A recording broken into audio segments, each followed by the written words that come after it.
Okay, this is the fundamentals of today's technology presented by a brilliant woman who I'm very impressed with the way she laid this out for everybody. I'm going to skip through just a couple things because I want y'all to see how she walks you straight through how they've been doing this. She takes you through what we do in computer networking. She does a better job, in my opinion, in some places, bringing up Erda and some of the Laura Lopan stuff. She also mentions down here, nano communication is defined in IEEE P1906. Excuse me. Go back there. Thank you.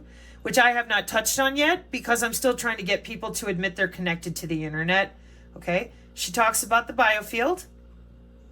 And she then goes into literal mesh networking topology, which is pretty important with these metamaterials. She's completely right. Then she talks about the 802.15.4 and topology in biology. Topology has been used to study various biological systems, including molecules and nanostructure, membranous objects. In particular, circuit topology and knot theory have been extensively applied to classify and compare the topology of folded proteins and nucleic acids. Circuit topology classifies folded molecular chains based on the pairwise arrangement of their interchain contacts and chain crossings. And they're watching all of this through your body in situ in its origin with computer networking. Why didn't anybody say anything? Because the money is really good to turn everything into a smart city and become cyborgs. So, artificial intelligence. In recent years, several tech milestones. Blockchain and cryptocurrency addition. Healthcare advancements. Electric vehicles. Oh, it just sounds wonderful. And we're going to go to space with SpaceX, where blah, blah, ambitious plans, and NASA explores distant worlds of your liver. It's great. She explains the difference between a classical bit and a quantum bit. She takes you into the molecular qubits for quantum computing with lattice structures. But the best thing that she did, in my opinion, was her videos.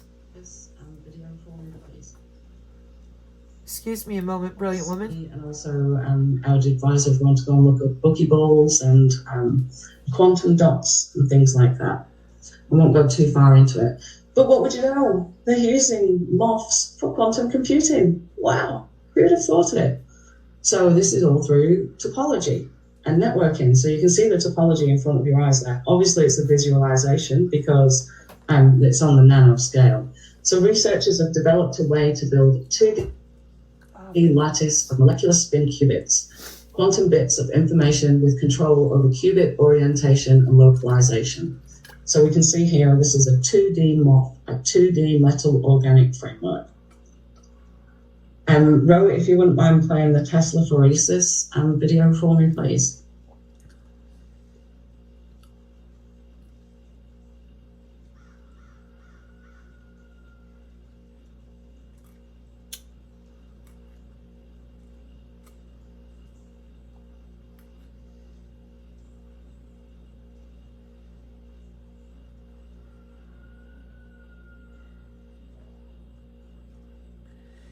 So in lieu of what you're looking at there, this is what happens when you're walking through your virtual light communication. It could be any type of signal. And they have it with software-defined networking and digital network architecture. Free-flowing, off-the-chain, remote physical IDs, remote MAC IDs flying everywhere with programmable metamaterials for software-defined electromagnetic control circuits and systems. Now, I wish I could impress upon those of you with even a fraction of a brain that has compassion. We've had the ability to log into people down to the bone marrow since 1995. What did we do with it? We made a bunch of little super brats that sit around inside of a skiff and play other humans like a video game and sell access to do it for money. You want to control your spouse? You want to be in with the super soldiers? All you got to do is be a vendor for the Department of Defense with the right security access protocols on the ass end of our Cisco backplane control architecture, which is installed throughout our country.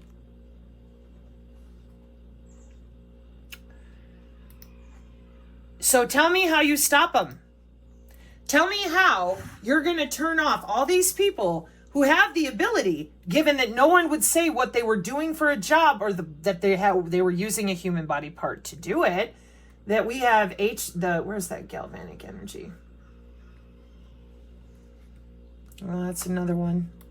The behavior of humans. No, you're my same one. Hang on a minute. Digital twin and bonding. HB, quasi-static human signal generation. No, what do I want? I'm going to galvanic. Intra-body coupling. Yeah, if intra-body coupling communication. Okay. So we have the modeling, capacitive coupling of the human body, and they're over here doing channel modeling of miniaturized battery-powered capacitive human body communication systems with the parasitic return path, capacity coupled and return, the parasitic return path over here. You have your signal generator, your analyzer. This is all running through your body. That's why the nanonodes and nanonetworks doing the same thing. Comprehensive survey of galvanic coupling and alternative intra-body communication technologies and techniques for transmission and reception. I mean, this is the one I usually show folks because it's kind of easier to see, but they've been electrically inside of the body hardcore. And they didn't ask anybody's permission, apparently. They just went ahead on their mission, and here we now sit with schematics like this. Now you're a bubble. See? There's your human body. You're an oval. And then they filled you full of this stuff, which it gets worse. Because that's not all they can do. Fine now, perfect. So you can see here that it's self-assembling. Everything's moving towards this framework in the middle. Another thing to bear in mind with this as well is it's only using what it's taken inside, what it was delivered with. Other than that, it's using the minerals in your body. It's using your electricity.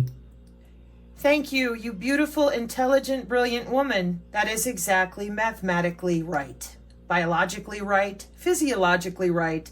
And Dr. Anna and all the work that has been done with all the other physicians who have been showing the blood, am I saying this right? Microscopy, and trying to show under a microscope these things connecting and being gaslit by the remainder of electrical engineers, radio frequency engineers, and your lovely network engineers who just can't be bothered to talk about remote physical notes or the way that remote physical air is absolutely a reality, still coming off the back end of those nano constellations.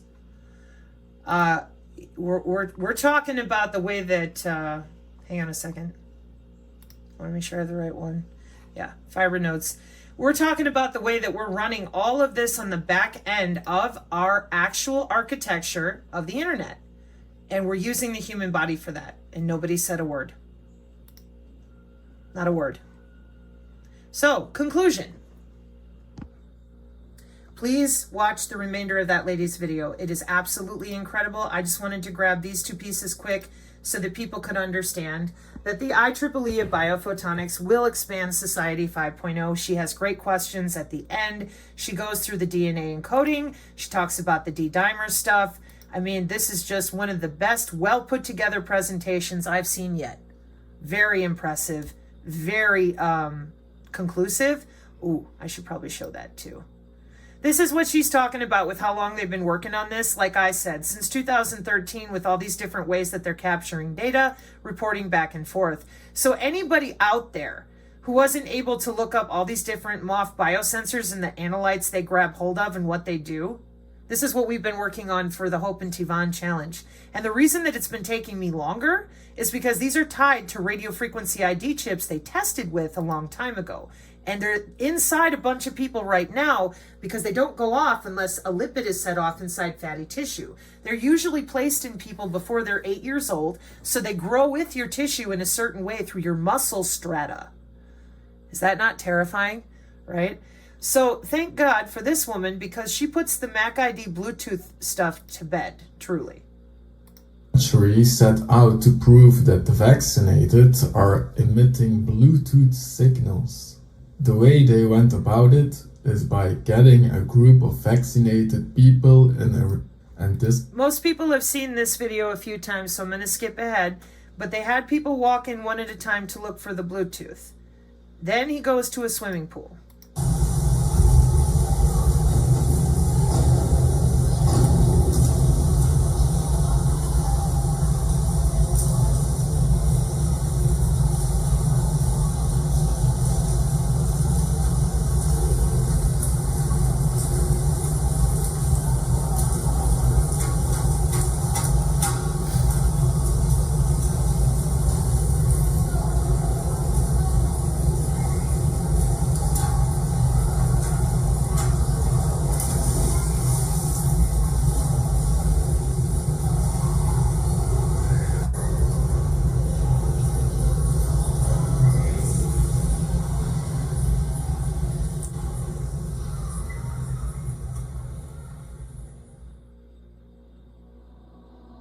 Seeing all the MAC addresses at the pool was convincing enough for me to create this video.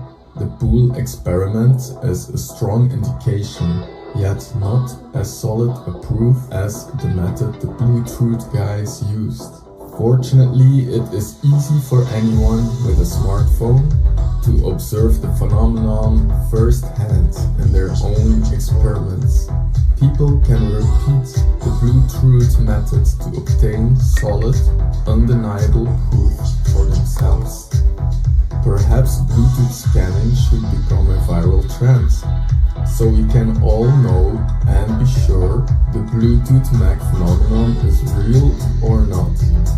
Therefore, we'll go over how to configure a smartphone so it displays nameless Bluetooth devices.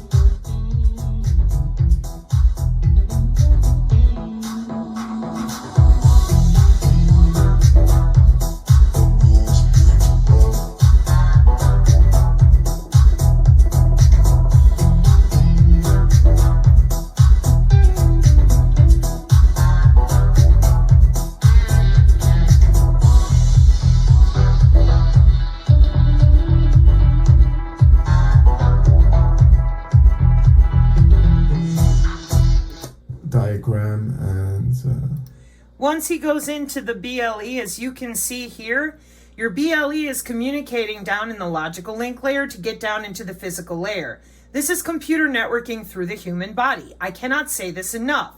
These people know exactly what they've developed. They have people that watch this equipment on the ass end of everything we've got at our cable companies. This is not difficult. This is very ugly. And if we don't find a way to get people to stand up for humanity, we're in big trouble. Because I haven't seen, like I keep saying, it's myself, these women, we're out here going, can you read? And the men are silent. Where are the network engineers, electrical engineers, and radio frequency people who are not paid by feds to distract? We have outlined an architecture for in-body terahertz operating energy harvesting nano networks. This has been done with the goals of enabling localization of the passively flowing and energy harvesting nano nodes and their two-way communication with the outside world. The architecture can handle a large number of nano nodes in a very short range of terahertz in-body propagation. We consider it to also be suitable for medical nanorobots in enabling their navigation and communication. The envisioned applications pose extreme requirements on the supporting nano networks, among others in terms of scalability, energy consumption, reliability, and features such as localization and tracking. To meet these unprecedented requirements, we see location and generally context awareness as a promising network optimization tool. Now, for those of you that want to chase down the Bluetooth, as you can see, this is computer networking, and I go over a lot of this. However, the Bluetooth MAC IDs, I'm going to put this to bed now. I've done it before. In the 802.15, 0.5 working group, okay, you're still going to end up This is the 802.15.5 is your mesh topology. Where are you at? Here we go. And there's your protocols in the smart grid. Your biosensors right here with the 802.15.4 at the MAC layer, also the physical layer. Check it out. All of this going across up top, right? In your protocol stack is what I mean. So if I'm looking for, I want my other one here because I got my working group window. Where'd you go?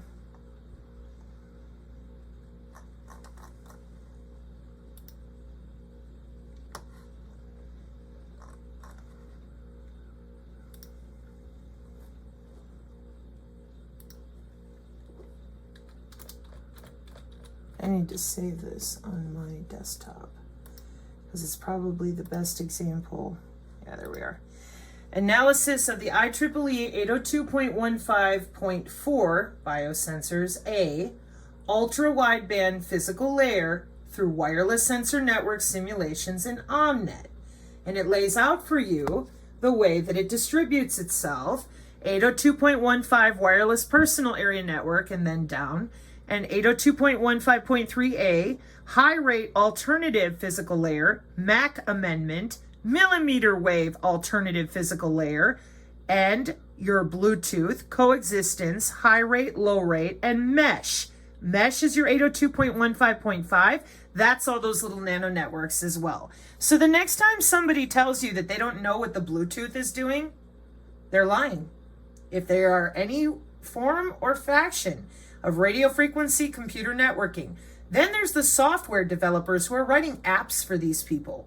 They have to know at some degree what they're working with. And what I always try to help people see is that, you see this little field around the working group here that we're talking about right now? Human biofield, right, is blank, doesn't exist. I click on images. What is this electromagnetic field that my heart, my body, my photons are generating and DNA wave propagating out of me? Well, it doesn't exist. Unless you have a job in computer networking and sensor hunting, where you hunt human bodies at the will and the discretion of medical, military, and industrial systems. Then the biofield is right there, and it's a body part, and it's a profession called biomedical wireless tissue engineering. And I'm just going to go ahead and click here on the National Institute of Health, and good luck out there to all of you. I'll leave the links to these things on the channel, and I'm going to get back to drawing out my network architecture maps. And I'm hoping at this point with these 2 videos, there will be men out there within the next few days that can say, this is what we're doing. I am a disabled woman. They have no interest in being kind to me lifelong.